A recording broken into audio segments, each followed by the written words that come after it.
Hello, Avalon and Brookwood teachers. I would like to show you two things today on Jupyter Ed. One is viewing Jupyter Ed as a student, which I'll do second, and the first is how to help a student who's having trouble logging in. So here's the home dashboard for my biology class, and I've hidden the grades, but this is the third quarter. If a student's having trouble logging in, I can go to More, Passwords and Logins. Now, if you look down this list, if you click on a student, you get the student login. If you click on parent one or father or mother, you get that person's view. Their views are the same, except that they don't get the button to submit work through Juno Docs or any of the other means of submitting. So if you look here, I made a student. You can't do this unless you're an administrator.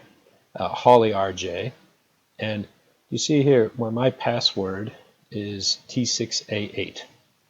What that means is that I've never actually logged in that way because I always go in as a teacher to look at this account. Where it says reset, that means the student has used their own. So I actually need to contact this student and this student today because they're probably having trouble submitting work because I can see their sort of default login information. So if you look up your students, you can tell them their passwords. And you can reset them if they lose track of them. When I want to see what a student account looks like, I click on the student name. And that brings me here. And this is very helpful because I can do things like go into the assignment and turn in files.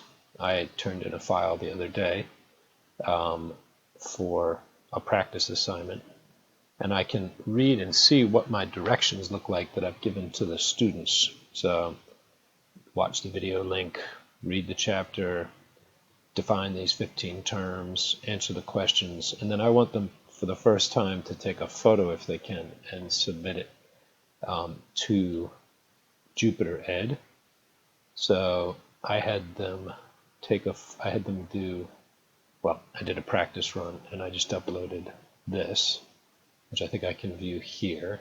And that's where I wrote on it as a teacher. This is a sort of neat feature. I'm going to add a little to this explanation. If I go to here, and then I look at the assignment that I created the other day, and this is in my teacher gradebook, and it looks like one student has turned it in. I scored a C on it, but I can grade it, I think, by clicking this, and this permits me to write on the assignment using my finger because I'm on a Microsoft Surface, but it also permits me to, wait a minute, there we go. So here I am writing on it. So I'm going to try to mark up their homework this way for this time. All right, that's all the cool stuff I wanted to share with you for the time being. Keep up the great work. Thank you. Bye-bye.